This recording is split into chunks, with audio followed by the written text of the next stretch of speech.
Wow! Grabe!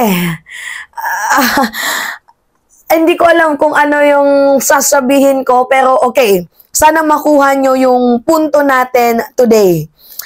Sabi dito sa balita, Trillanes, Marcos Pink can join forces to form anti-Duterte unity ticket.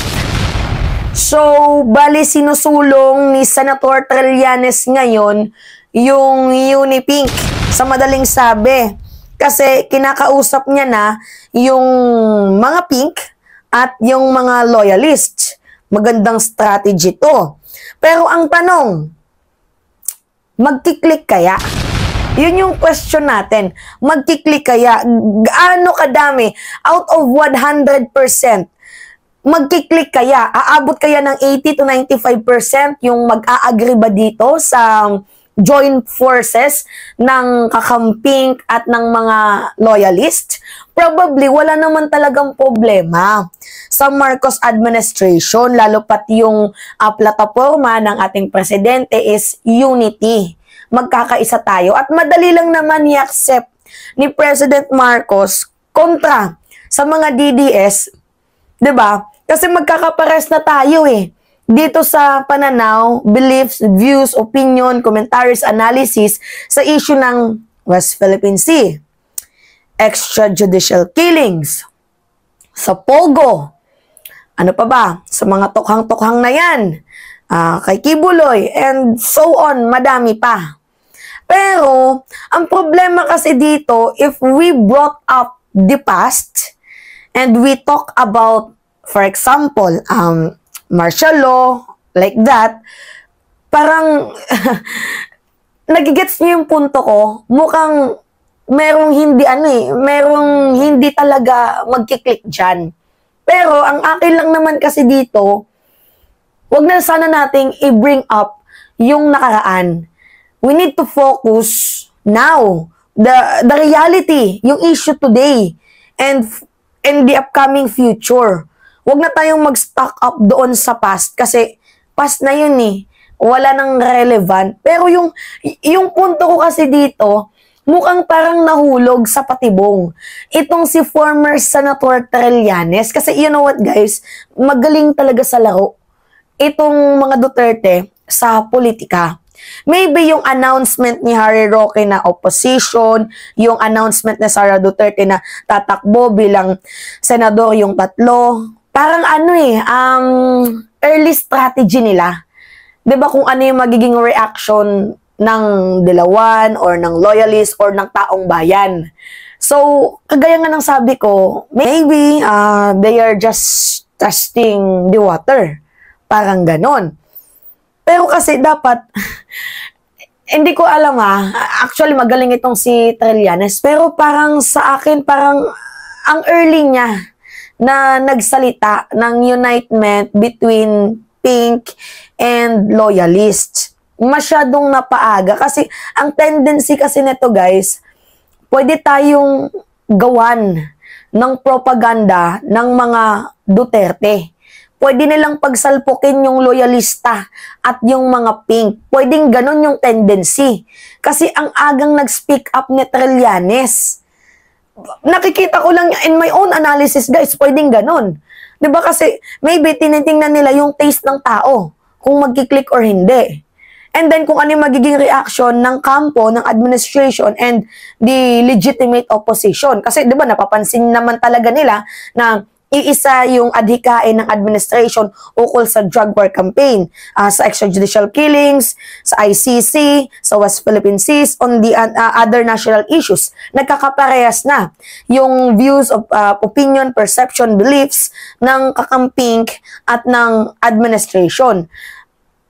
Kasi guys, yung punto dito, baka malay mo, it's another political strategy ng mga Duterte yung pag-alam sa reaksyon ng taong bayan so that makakapag-isip sila kung ano yung pwedeng ikontra, kung ano yung pwedeng gawin. Ganito, nagkakampihan kayo bubuwagin namin kayo. Pwedeng ganun eh.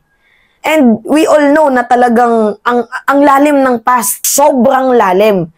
And pwedeng magkaroon ng hidwaan again. Kung papatulan yung past, pwedeng ganun eh. Pero kung magpo-focus lang tayo sa issue, and kung tinapik man nila yung mga nakaraan, pero hindi natin pinansin, maybe magsasucceed itong Unipink na to. Kasi yun yung pangamba ko, guys. Yun yung pangamba ko. Walang problema kasi sa ating administrasyon, very welcoming naman si PBBM. Lalo na yung mga approach natin ay nagkakaisa. Kagaya nga ng sabi ko, parehas tayo sa ating mga beliefs. Ang problema dito, kung sirain, 'di ba, ng mga Duterte, itong pagkakaisa ng Pink at Loyalist. Unity kasi, guys, yung plataforma ni PBBM, mag-unite tayo. Kasi if we unite together, magkakaroon ng mas malakas na Pilipinas. Kaso, paano na lang kung binrot up yung past or else gumawa sila ng another political drama pag-awayin, 'di ba? Kasi napansin niyo yung statement ni Baste, pinuri niya na itong si Risa Ontiveros. Itong mga dilawan, pinuri niya na. Maybe, kumukuha din sila ng suporta dito sa mga kakamping. Parang ganun eh. Parang yung kakamping ngayon, naiipit sa gitna. I don't really think so if I accept na mga kakamping itong mga Duterte dahil in the first place, iba yung kanilang mga approach. Pero the way na sabihin ni Baste na, buti pa si Risa Ontiveros, diba? It captures the heart of the other kakampings na, uy, buti pa si Baste, pinuri si Risa Ontiveros. Unlike naman kay President Marcos, never na mention si Risa Ontiveros, parang ganon. Pwedeng ganon. Pero para sa akin, masyadong maaga former Senator Antonio Trillanes. Or kung maybe may plano din itong si Trillanes, diba na, oy, ganito na kami. Yari na kayo. Yung parang ganon. Yung gusto niyang ipamuka. Kasi kinakausap niya na both camp. Yung legitimate opposition and the administration. So, nasa na kayo? Wala na kayo. Pwedeng ganon din yung punto ni Trillanes. Pero, in my own opinion lang naman, guys, walang problema sa forces ng Pink at Loyalist. Ako, hindi ako supporters ni Leni Robredo, aminado ko doon. Pero yung approach kasi, guys, na nagkakapareha sa approach ni PBBM, I will support Leni Robredo as well as the legitimate opposition. Kasi sabi din naman ni Dilima, hindi naman totoo yung unity team na yan. Ang totoo dito is yung pagmamahal natin sa ating bayan. I forgot sa interview niya, pero narinig ko yun. So, hindi nag-unite yung Pink at Loyalist, ulitin ko. Nag-unite tayo dahil tama yung approach, tama yung pag-govern ni PBBM. As I said, blessing in disguise nga itong si PBBM. Kasi yung inaakala nilang magpapatuloy sa legacy ni former President Duterte ay iba pala. See? Anyway, basahin natin. We have to set aside sensitivities for a larger cause. Pwede. I-set aside natin yung ibang mga rants. Focus on the main issue. Pwedeng ganon. Which is obliteration of the Duterte forces. The former Senator Trillanes told the Storycon on One News. With the Duterte family, aiming to return to the power, the Marcos administration can unite with non-political allies. Pero I think wala namang pakialam si PBBM if bumalik yung mga Duterte. Ang problema lang kasi dito, kung bumalik yung mga Duterte, sayang yung nasimulan ng Marcos administration. Hindi naman threaten si PBBM sa mga Duterte. Kami ang nate-threaten kasi kawawa na naman again ng Pilipinas. Mababalik naman sa napakadugo. So ayaw din namin na bumalik yung mga Duterte. So, in terms dito sa issue nila Duterte, mag-unite tayo, 100% possibly yun. Pero if we will brought up the past and we tackle about the issue, ICC, nakaw-nakaw, ill-gotten wealth, parang may kurot. Talagang magkakaiba yung issue ng mga kakamping dyan. But again, uulitin ko, we don't need to brought up the past. Diba? Hindi na natin kailangang pag-usapan yan. Hindi na natin kailangang itapik yan. Focus on the main issue. Kasi hindi na natin pwedeng, you know what guys, we cannot live sa past. Dahil nabubuhay tayo ngayon. as much as I can and as much as possible, sana yung mga issue na ill-gotten wealth, nakaw na yaman, martial law, hindi ko naman sinasabing kalimutan ninyo kasi it's part of the history. Pero kung pag-uusapan natin yan, magkakagulo. 'Di ba? So, focus na lang tayo sa issue. Kung possibly na yan yung magiging strategy ng mga Duterte, yung pag-awayin tayo. So, careful din. Anyway, including the so-called pink forces of an independent opposition, yan yung sabi ni former Senator Antonio Trillanes noong June 26, balik kahapon. Yan. Trillanes said he has sent message to the administration about the possibility of uniting with the forces that oppose the return of power of President Marcos. Okay. Sinabi ni Trillanes nga na nakikipag-usap na siya. Kakamping, Dilawan, and the opposition. And maganda naman yung approach ni Trillanes. Maganda na kinausap niya both parties para alam yung nangyayari. Kasi baka malay mo, nagsabi si Trillanes na unite yung pink, tas loyalist, tas hindi pala na-inform yung ibang mga kakamping, mga kakamping, mga dilawan, inatake. Si PBBM, hindi, ginagamit mo lang yung mga kakamping, Marcos.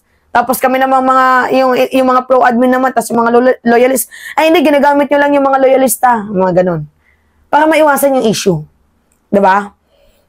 Kayo guys, I'm just asking, possibly ba yung pink at loyalist na mag-unite despite of the, bloody past na kung saan grabe yung hidwaan din natin noon. Kasi sa akin, probably, wala namang problema. Kasi sinusunod ko lang naman yung administration. Ano yung sabi ni PBBM? Unity. So, kung ano yung sinabi ng presidente, yun din yung magiging act ko. Kasi presidente na po yung nagsabi, I trust the president. 100% I trust the president. So kung pinagkakatiwalaan ko yung presidente, binoto ng 31 million na mamamayang Pilipino, pagkatiwalaan natin kung ano yung kanyang mga sinabi, ano yung kanyang mga binitawang statement. Yun guys, hindi tayo pwedeng mag-stack up sa past.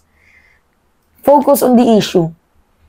And dito sa sinabi na Unipink, probably, I will support that. Kasi yan naman talaga yung approach ni PBBM, mag-unite tayo. Lalo pat ngayon, it's easy to blend. Kasi yung approach ng pink is more, mas gusto, mas align sa ating administration, unlike sa approach ng mga Duterte, na talagang anlayo. Right? Anyway, it's me again guys, si Mima Alicia nyo, at nagbabalik ulit para sa ating panibagong video.